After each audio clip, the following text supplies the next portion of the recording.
তার আদি ইবনে হাতেম। আপনার হাতেম তাইর নাম শুনেছেন? কি অনেক বকিল মানুষ ছিল? তাহলে কি ছিল? দানশীল, দানবীর মানুষ হিসেবে পৃথিবীতে যার নাম সবচেয়ে বেশি সুপ্রসিদ্ধ, তার নামটা হলো হাতেম তাই। এই হাতেম তাই এটা ইনি আল্লাহর নবীর কিছু আগের মানুষ ছিলেন, কিছুদিন আগের মানুষ। নবীজির সঙ্গে তার সাক্ষাৎ হয়েছে মর্মে কোনো হাদিস পাওয়া যায় না, তবে তার সন্তান যিনি ছিলেন তিনি আল্লাহর নবীর সঙ্গে তার সাক্ষাৎ হয়েছে, এবং হাতেম তাইর ছেলে তিনি ইসলাম কবুল করে তিনি বিশিষ্ট সাহাবী হয়েছিলেন। তার ছেলের নাম হলো আদি ইবনে হাতেম, হাতেমের ছেলে আদি। আদি ইবনে হাতেম ইসলাম কবুল করার আগে খ্রিস্টান ছিলেন এবং তিনি তার গোত্রের সর্দার ছিলেন। তিনি যখন ইসলাম গ্রহণ করলেন তখনও তিনি গোত্রের সর্দার থাকলেন। আল্লাহর নবীর কাছে অত্যন্ত সম্মানের পাত্র ছিলেন তিনি, এবং তিনি তার আগের ধর্ম খ্রিস্ট ধর্ম সম্পর্কে তিনি পর্যাপ্ত জ্ঞান রাখতেন, জানতেন যে খ্রিস্টান ধর্ম কি কি শিক্ষা, কি কি দীক্ষা এর মধ্যে আছে। সেই আদি ইবনে হাতেম একদিন আল্লাহর নবীর কাছে আসলেন, এসে বললেন যে ইয়া রাসূলুল্লাহ, আমি তো ইসলাম কবুল করেছি এবং আমি আল্লাহর কোরআনকে বিশ্বাস করেছি, কিন্তু কোরআনে পাকের একটি আয়াত সম্পর্কে আমার একটা সংশয় আছে, একটা প্রশ্ন আছে। এই প্রশ্নটা আমি মিল করতে পারতেছি না, এর উত্তরটা কি হবে? নবীজি বললেন, কি প্রশ্ন তোমার? আদি ইবনে হাতেম বললেন যে ইয়া রাসূলুল্লাহ, কোরআনে পাকের সূরাতুল বাকারার মধ্যে আমাদের খ্রিস্টান জাতি সম্পর্কে আল্লাহ পাক রব্বুল আলামিন একটা অভিযোগ করেছেন। আমি যেই খ্রিস্টান ধর্মের অনুসারী ছিলাম, কিন্তু আমি খ্রিস্টান ধর্ম সম্পর্কে সব জানি, সব বুঝি, কিন্তু এই অভিযোগটা আমার কাছে মনে হয় যে আমি যখন খ্রিস্টান ছিলাম, আমি খ্রিস্টান সমাজের মধ্যে এই অভিযোগের বিষয়টা বাস্তবতা পাই নাই, অথচ আল্লাহর কোরআনে অভিযোগটা করা হয়েছে। কি অভিযোগ? তিনি বললেন যে আল্লাহর কোরআনে বলা হয়েছে, ইত্তাখাযু আহবারাহুম ওয়া রুহবানাহুম আরবাবাম মিন দুনিল্লাহ, ইত্তাখাযু আহবারাহুম ওয়া রুহবানাহুম আরবাবাম মিন দুনিল্লাহ। আল্লাহ বলতেছেন এই খ্রিস্টানের দলেরা, এই খ্রিস্টান জাতি, খ্রিস্টান সম্প্রদায়, তারা তাদের মধ্যকার দুই শ্রেণীর মানুষকে, এক শ্রেণীর মানুষ হলো তাদের মধ্যে যারা শিক্ষিত সম্প্রদায়, আরেক শ্রেণীর মানুষ হলো তাদের মধ্যে যারা ধর্মের পাদ্রী। এই শিক্ষিত মানুষদেরকে আর পাদ্রীদেরকে ইত্তাখাযু আরবাবাম মিন দুনিল্লাহ, আল্লাহকে বাদ দিয়ে তারা এই শিক্ষিত লোকদেরকে আর তাদের মধ্যকার পাদ্রী লোকদেরকে তারা রব বানায় নিয়েছে। কি বানায় নিয়েছে বলেন? কি করছে তারা? রব বলেছে কাকে? কাকে? শিক্ষিত লোকদেরকে আর পাদ্রীদেরকে। আদি ইবনে হাতেম বললেন, ইয়া রাসূলুল্লাহ, আমি তো খ্রিস্টান ছিলাম এবং একজন ধর্মপরায়ণ খ্রিস্টান ছিলাম, এবং খ্রিস্টান ধর্ম সম্পর্কে আমি একজন অভিজ্ঞ জ্ঞানী আলেম খ্রিস্টান ছিলাম। কই, আমরা তো কোনোদিন আমাদের মধ্যকার কোনো জ্ঞানী ব্যক্তিকে আমরা ইবাদত করি নাই, পূজা করি নাই, এবং কোনো পাদ্রীকে তো কোনোদিন আমরা ইবাদত করি নাই, পূজা করি নাই। তাহলে আমরা তাদেরকে রব বললাম কোত্থেকে? আল্লাহর কোরআন যে আমাদের সম্পর্কে, খ্রিস্টানদের সম্পর্কে অভিযোগটা করলো, এটা কেমনে সত্য হলো? প্রশ্নটা বুঝেছেন? যে আমরা তো কোনো পাদ্রীর পূজা করি না, যেরকম হিন্দুরা বিভিন্ন মূর্তির পূজা করে, খ্রিস্টানরা তো কোনো পাদ্রীর পূজা করে না। হিন্দুরা যেরকম নানা মূর্তির পূজা করে, খ্রিস্টানরা তো কোনো তাদের মধ্যকার জ্ঞানী শিক্ষিত ব্যক্তিদেরকে পূজা করে না। তাহলে আল্লাহ কেন বললেন আমাদের সম্পর্কে যে আমরা আমাদের জ্ঞানীদেরকে, শিক্ষিতদেরকে আর পাদ্রীদেরকে রব বানায় নিয়েছি? আমরা তো তাদের ইবাদত করি না, এদের রব বানাইলাম কিভাবে? আল্লাহর নবী এবার পাল্টা প্রশ্ন করলেন আদি ইবনে হাতেমকে, আদি, তুমি তো খ্রিস্টান ছিলা, খ্রিস্টানদের সব নারী নক্ষত্র তোমার জানা আছে? হ্যাঁ, জানা আছে। তাহলে তুমি আমাকে একটা প্রশ্নের উত্তর দাও, আলাস্তুম হাররামতুম মা হাররামু, আলাস্তুম হাররামতুম মা হাররামু ওয়া আহলালতুম মা আহাল্লু। আদি, তুমি একটা কথা বলো দেখি, যে আল্লাহ পাক রব্বুল আলামিন যেই সকল বিষয়কে বৈধ বলে দিয়েছেন, আবার কিছু বিষয়কে আল্লাহ পাক রব্বুল আলামিন অবৈধ বলে দিয়েছেন। আল্লাহ তার আসমানি কিতাবের মধ্যে যেই সকল বিধানগুলো দিলেন, তোমাদের মধ্যকার জ্ঞানী শিক্ষিত মানুষ আর পণ্ডিত পাদ্রী মশাইরা মিলে তারা আল্লাহর অনেক বিধানকে পরিবর্তন করে দিয়েছিল। আল্লাহ বলেছেন বৈধ, তারা বলে দিল অবৈধ। আবার আল্লাহ বলেছিলেন অবৈধ, তারা বলে দিল বৈধ। আল্লাহ বললেন আইনসম্মত, তারা বলে দিল বেআইনি। আল্লাহ বললেন বেআইনি, তারা বলে দিল আইনসম্মত। এইভাবে আল্লাহর বিধানকে পরিবর্তন করে দিয়ে তোমাদের শিক্ষিত আর পাদ্রী মশাইরা তোমাদের জন্য অনেক বিধান এমন দিয়েছে যেই বিধানের কারণে আল্লাহর বিধানকে পরিবর্তন করতে হয়েছে। আর তখন তোমরা আল্লাহর বিধানকে বাদ দিয়ে তোমাদের শিক্ষিত আর পাদ্রী মশাইদের বিধানগুলো তোমরা মেনে নিয়েছিলা। এমন বিষয় তোমাদের খ্রিস্টান ধর্মের মধ্যে ছিল কিনা? এবার আদি ইবনে হাতেম বলেন যে হ্যাঁ ইয়া রাসূলুল্লাহ, এটা তো আছে আমাদের মধ্যে, যে আমাদের যখন কোনো একটা আল্লাহর আইন যখন কঠিন মনে হয় তখন আমাদের শিক্ষিত আর পাদ্রীরা বসে তারা আল্লাহর ওই বিধানটাকে পরিবর্তন করে দেয়, বলে যে এত কঠিন আইন এখন মানা সম্ভব না। এই জন্য আল্লাহর সেই আইনটাকে তারা পরিবর্তন করে দেয়। আর সবাই মিলে যখন পরিবর্তন করে দেয়, সকল শিক্ষিত সুশীল সমাজ মিলে যখন আইনটাকে পরিবর্তন করে দেয়, তখন খ্রিস্টান জাতি বলে যে হ্যাঁ, এত শিক্ষিত, এত সুশীল, এত নেতারা মিলে যেহেতু এটাকে পরিবর্তন করে দিয়েছে, সুতরাং এখন থেকে আমরা এই পরিবর্তনটা মেনে নিব। আর এইভাবে মানুষের পরিবর্তন মেনে নিয়ে আল্লাহর বিধানকে তোমরা পরিত্যাগ করতা। এইরকম অভিশপ্ত ধারা নীতি তোমাদের মধ্যে ছিল কিনা? আদি ইবনে হাতেম বললেন যে হ্যাঁ ইয়া রাসূলুল্লাহ, এইরকম অবস্থা তো আমাদের মধ্যে ছিল। তখন আল্লাহর নবী বললেন ফাতিলকা ইবাদাতুহুম, ফাতিলকা ইবাদাতুহুম ফাযালিকা ইত্তিখাযুর রাব। কোন হাদিসের মধ্যে এসেছে আল্লাহর নবী বললেন যে দেখো, শুধুমাত্র আল্লাহকে সৃষ্টিকর্তা মানলে আল্লাহকে রব মানা হলো না। শুধু আল্লাহকে তুমি আল্লাহকে শুধু হায়াত মওতের মালিক মানলে আল্লাহকে রব মানা হলো না। আল্লাহকে শুধু রক্ষাকর্তা মানলে আল্লাহকে রব মানা হলো না।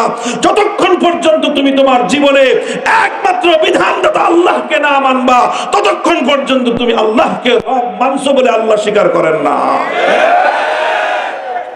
সুতরাং আল্লাহর নবীর এই হাদিস কোরআনের এই আয়াত থেকে দ্ব্যর্থহীনভাবে প্রমাণিত হয়, আল্লাহকে রব মানার অর্থ হলো যে যারা আল্লাহকে রব মানবে তারা এই কথাও মানবে যে আমাদের জীবনে বিধান চলবে একমাত্র কার? আইন চলবে একমাত্র কার? আসমান আর জমিনের মধ্যে বিধান দেওয়ার মালিক একমাত্র কে?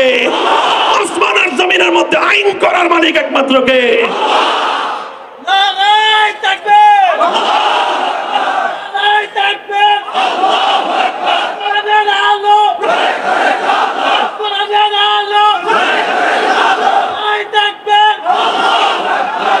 মুহতারাম হাজিরিন, এই জায়গাটাতেই হলো সব মূল কথা। মূল কথা এখানে, তোমার জীবনে বিধান চলে কার? তোমার জীবনে যদি বিধান আল্লাহর চলে তাহলে তুমি মুসলমান।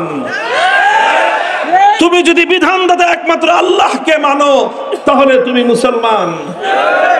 তুমি যদি বিধানদাতা একমাত্র আল্লাহকে বিশ্বাস করো তাহলে তুমি একত্ববাদী। আর তুমি যদি আল্লাহকে একমাত্র বিধানদাতা আইনদাতা হিসেবে বিশ্বাস না করতে পারো তাহলে তুমি অনেক বড় বড় ডিগ্রি নিতে পারো, অনেক বড় বড় খেতাব লাগাতে পারো, হাজী সাহেব গাজী সাহেব হতে পারো, 40 বার হজ করতে পারো, কিন্তু তোমার চেয়ে বড় বেঈমান দুনিয়াতে কেউ নাই। হজ করলেই মানুষ ইমানদার হয় না। শুধু হজ করলে যদি ইমানদার হইতো তাহলে আবু জাহেলের চেয়ে বড় হাজী কেউ ছিল না। আবু জাহেল তার জীবনে কোনোবার হজ কামাই করছে বলে প্রমাণ পাওয়া যায় না। সুতরাং শুধু হজ করলেই মানুষ ইমানদার হয় না। শুধু বাইতুল্লাহ শরীফের সামনে গিয়ে সেজদা করলেই মানুষ ইমানদার হয় না। বাইতুল্লাহর সামনে গিয়ে সেজদা করতো আবু জাহাল আবু লাহাবরা। আর আপনারা তো খালি ঘরের মধ্যে জায়নামাজ খুঁজেন, আর কিছু বললে কয় যে জায়নামাজ খুঁজেন তাড়াতাড়ি। আপনারা কার বিরুদ্ধে বলেন? বিরুদ্ধে বলেই কারো বিরুদ্ধে কথা বলার কিছু নাই। কথা হলো এই, আসমান আর জমিনের মধ্যে চূড়ান্ত ভাবে বিধান দেওয়ার মালিক একমাত্র কে?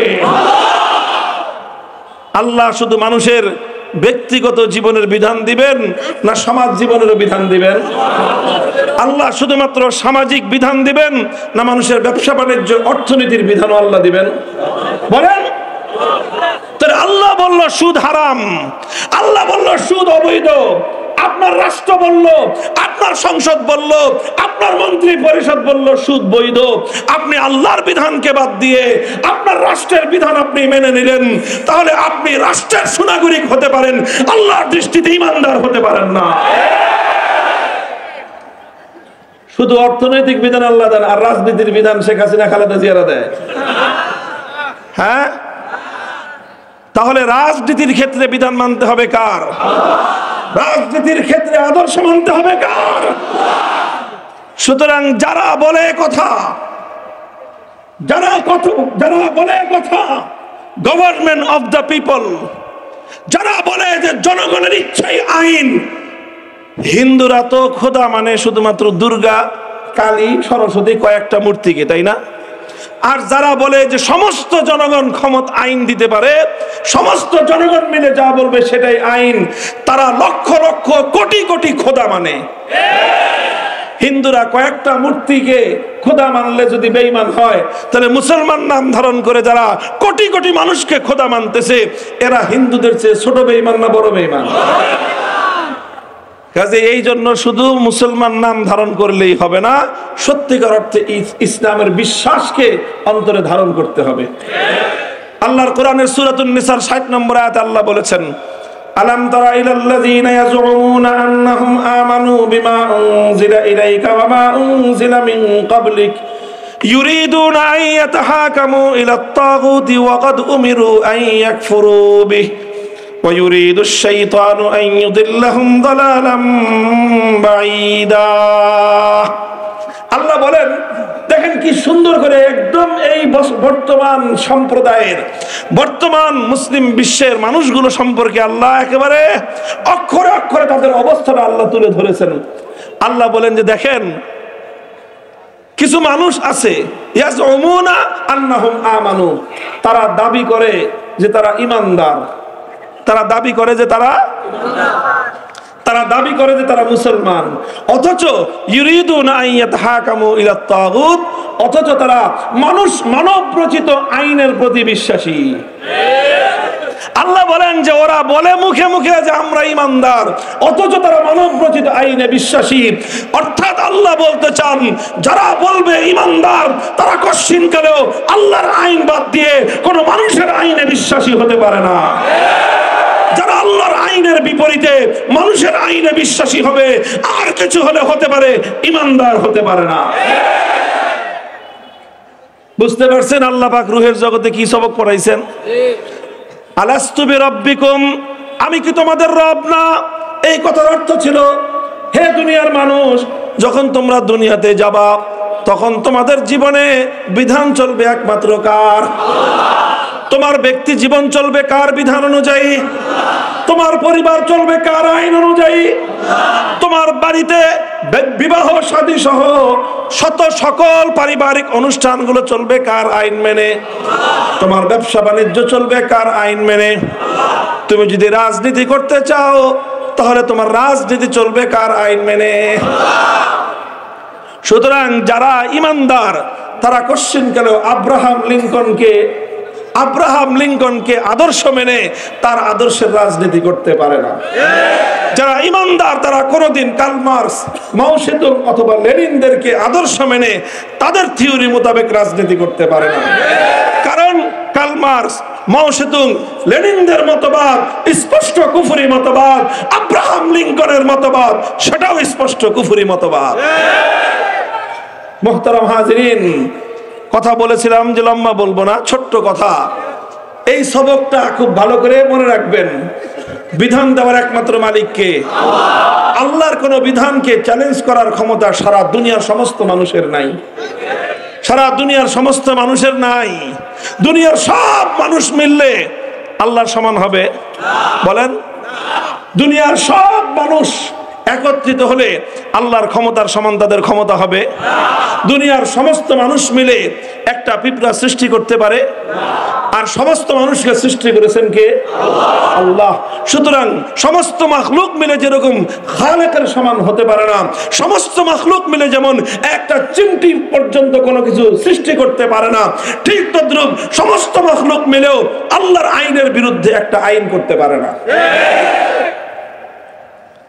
ভাই এই যে কথাগুলো বলতেছি আমি, এটা সবচেয়ে বড় সমস্যার কথা, আমাদের সমাজের সবচেয়ে বড় সমস্যার কথা। আমাদের সমাজকে সবচেয়ে বেশি নষ্ট করছে এক শ্রেণীর রাজনীতিবিদ। তারা তাদের রাজনীতির স্বার্থে নিজের ইমান তো বিক্রি করে রাজনীতিতে নামে, এরপরে পাবলিকের ইমান খাওয়ার জন্য, ধ্বংস করার জন্য যত রকম কুফরি মতবাদ রাজনীতিবিদরা এই সমাজের মধ্যে ছড়ায়। এই যে বিদায় হলো যে ফ্যাসিবাদী সরকার, এদের সবচেয়ে বড় একটা কুফরি মতবাদ ছিল ধর্ম যার যার, উৎসব সবার। এই ফ্যাসিবাদী আওয়ামী লীগকে দেখে দেখে বিএনপির গু খাওয়া কিছু মানুষ একই কথা বলে।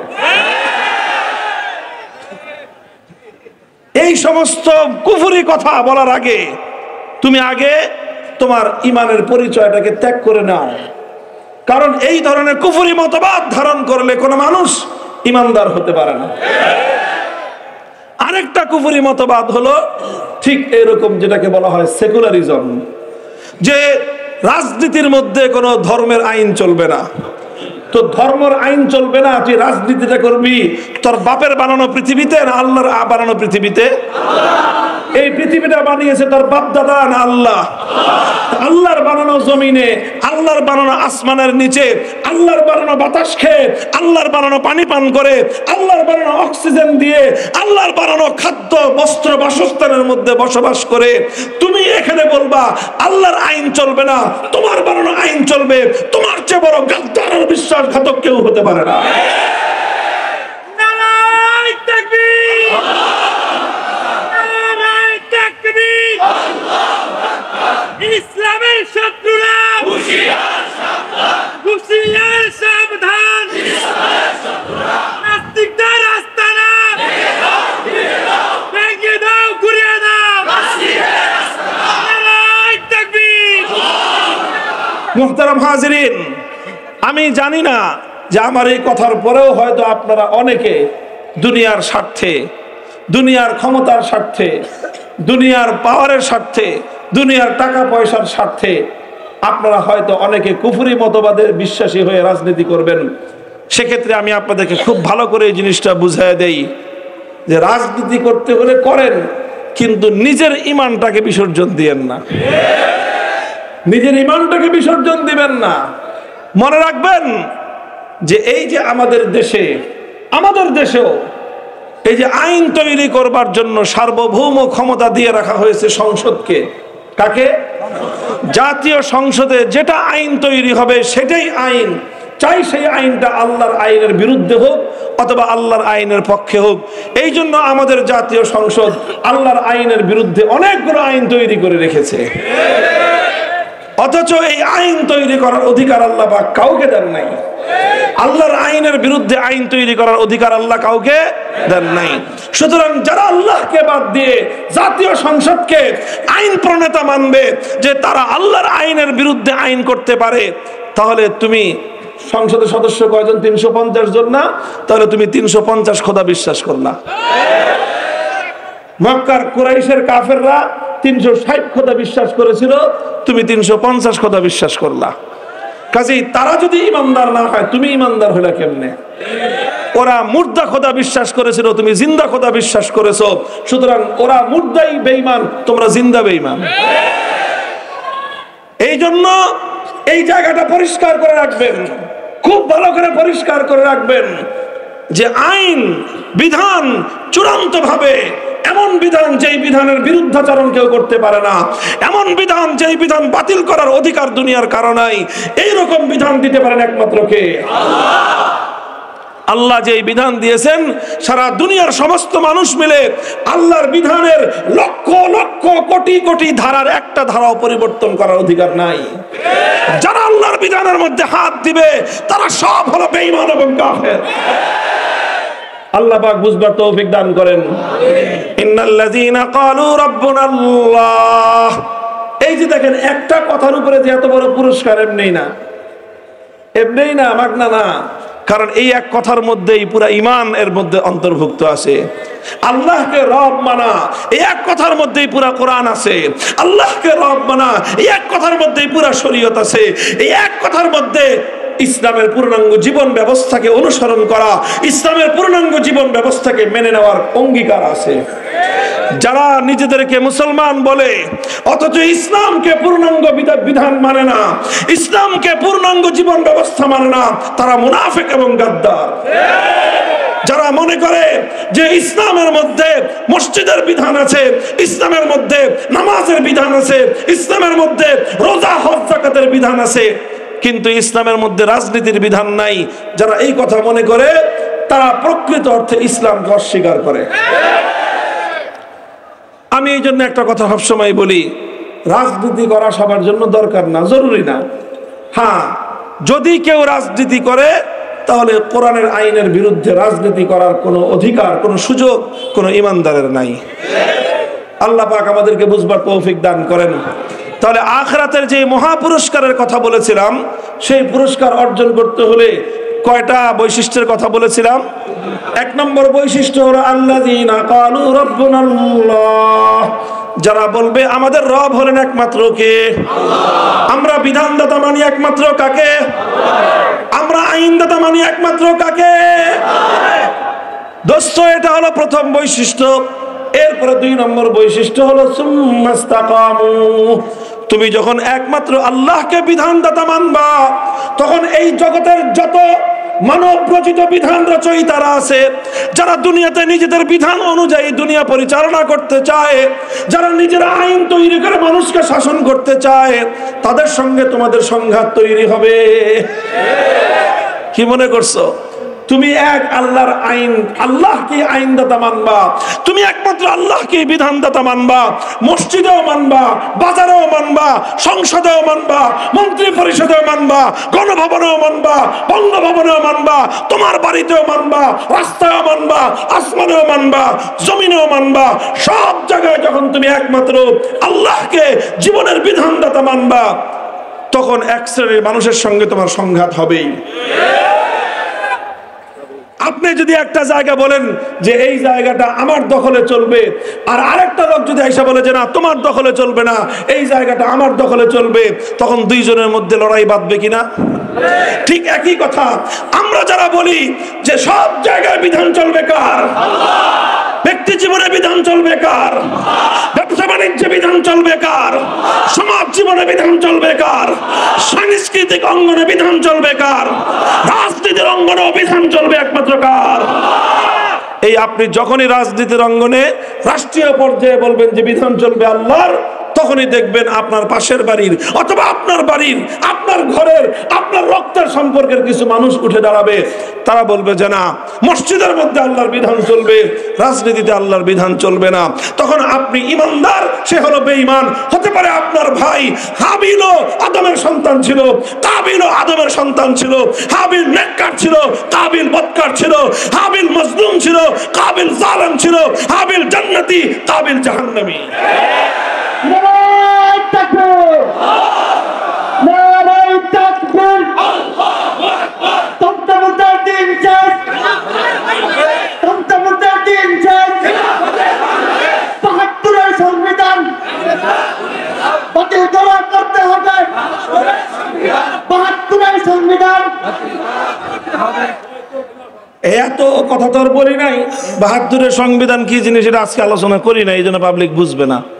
মূল কথা এটাই যে আল্লাহর বিধানের বিরুদ্ধে যা কিছু আছে সব কিছু বাতিল করো। এখন বাংলাদেশে সংস্কার চলতেছে না?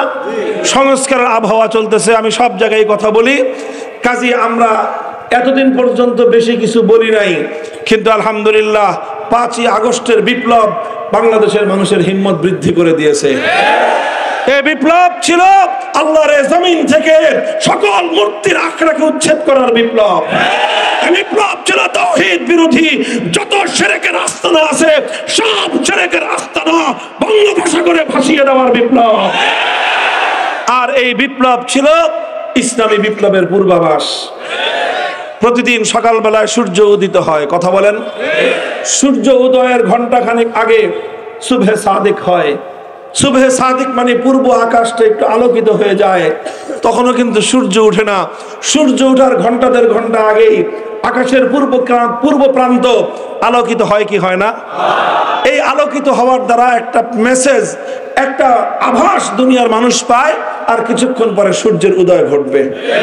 5ই আগস্টের বিপ্লব, এটা যদিও চূড়ান্ত ইসলামী বিপ্লব নয়, তবে এই বিপ্লব হলো একটা পূর্ববর্তী আভাস যে এভাবে বাংলার তরুণ জনতা, বাংলার ছাত্র জনতা, স্কুল কলেজ ইউনিভার্সিটি মাদ্রাসার সকল ছাত্র জনতা, আগামী প্রজন্মের মুসলমানদের সন্তানরা আল্লাহর জমিনে মানব রচিত আইন দেখতে চায় না। আল্লাহর জমিনে কোরআনের আইন বাস্তবায়নের জন্য চূড়ান্ত বিপ্লবের জন্য তারা প্রস্তুত।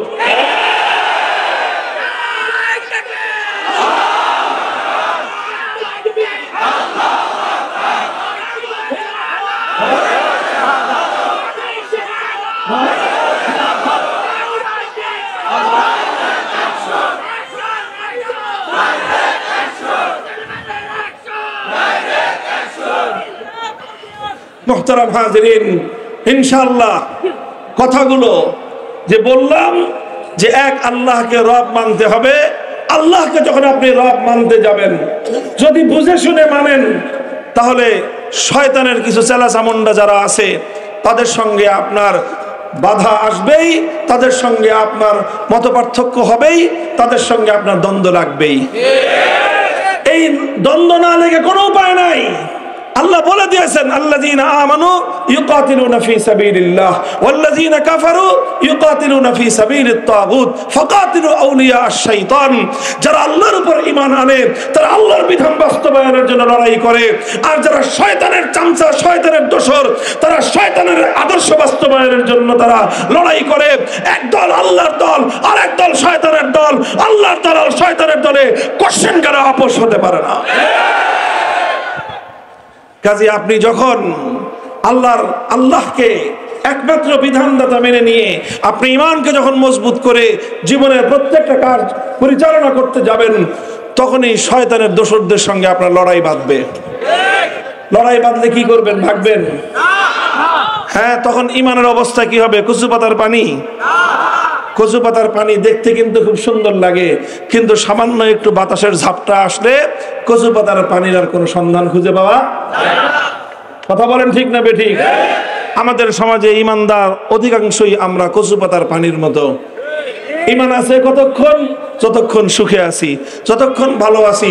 আর ঈমানের কারণে সামান্য একটু পরীক্ষা আসলেই তখন ঈমানটা ছেড়ে দিয়ে আমরা নিজেদের জীবন বাঁচানোর জন্য ব্যতিব্যস্ত হয়ে পড়ি।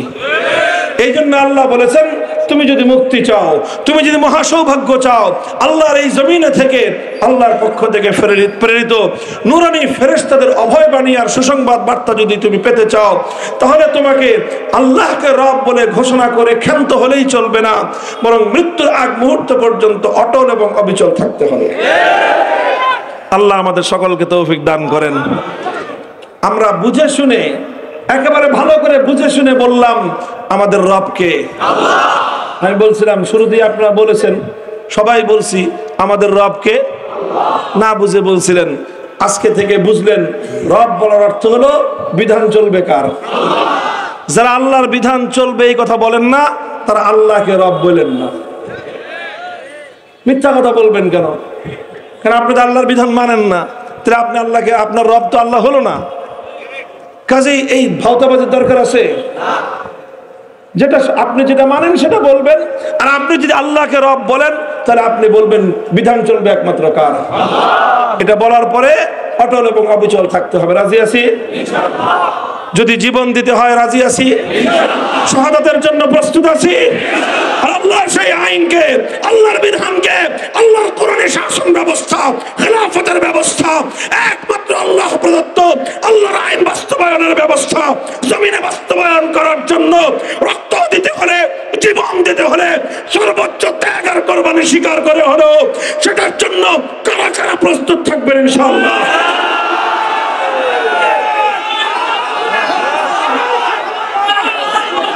আল্লাহ পাক কবুল করেন, আমাদের সকলকে তৌফিক দান করেন। যেই কথাগুলো আমি বললাম, আমার সেই কথা যেন শুধুমাত্র আমাদের মুখের কথা না হয়, এই কথা যেন আমারও হৃদয়ের কথা হয়। আপনারা যারা শুনলেন, এই শোনাটা যেন শুধু কানের শোনার উপর সীমাবদ্ধ না থাকে, এই কথাগুলো হৃদয় দিয়ে অনুধাবন করে জীবনে বাস্তবায়ন করার চেষ্টা করবেন। আল্লাহ আমাদের সকলকে কবুল করুন, তৌফিক দান করেন। ওয়া আখিরু দাওয়ানা আলহামদুলিল্লাহি রাব্বিল আলামিন। আসসালামু আলাইকুম ওয়া রাহমাতুল্লাহ। সুবহানাল্লাহি ওয়া বিহামদিহি সুবহানাল্লাহিল আযীম। আল্লাহুম্মা সাল্লি আলা মুহাম্মাদ ওয়া আলা আলি মুহাম্মাদ كما صليت على إبراهيم وعلى آل إبراهيم إنك حميد مجيد. ربنا آتنا في الدنيا حسنة وفي الآخرة حسنة وقنا عذاب النار. ربنا اغفر لنا ذنوبنا وكفر عنا سيئاتنا وتوفنا مع الأبرار. يا حي يا قيوم برحمتك نستغيث أصلح لنا شأننا كله ولا تكلنا